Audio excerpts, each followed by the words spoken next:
Adiala jail کی طرف دیکھا جا رہا ہے کہ عمران خان کوئی فیصلہ کریں گے کیونکہ چیئرمین تو آپ ہیں، وہ بانی چیئرمین ایک بندہ ہی حرف آخر ہے. وہ وقتی طور پر ہمارے ناموں کے ساتھ ضرور کوئی چیئرمین لکھا ہوگا. خان صاحب چیئرمین طے ہے اور رہیں گے، اور پاور سارا خان صاحب ہی کے پاس ہے، انہی کا نظریہ ہے، انہی کا آرڈر ہے، اور انہی کے انسٹرکشن، ہدایات اور اپروول کے ساتھ ہوتے ہیں. ہم نے آج تک کوئی بھی فیصلہ انڈیویجولی نہیں کیا، خان صاحب کی مرضی اپروول کے خلاف نہیں کیا. پارٹی اسی کی، انسٹرکشن بھی اسی کے. تو آخر تک انسٹرکشن رہیں گی جب تک کہ جب تک پاکستان تحریک انصاف ہے، جب تک خان صاحب ہے، اور اللہ رکھے کہ وہ ہمیشہ ہو، انشاءاللہ تعالی خان صاحب ہی کی انسٹرکشن. ویسے سر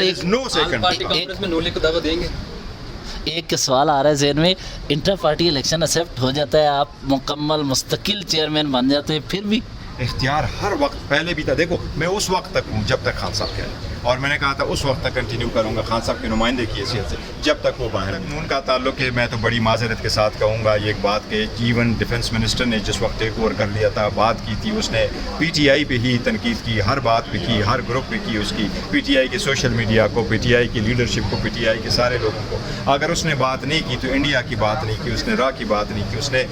دہشت گردی کی بات نہیں کی تھی. پاکستان تحریک انصاف تو اپنا موقع بہت واضح کر چکی ہے کہ ہم ملک اور قوم کے ساتھ ہیں اور اس کی کاز کے لیے کھڑے، اور ہم نے کہا ہے کہ جی دہشت گردی کے خلاف ایک بیانیہ اور سب متحد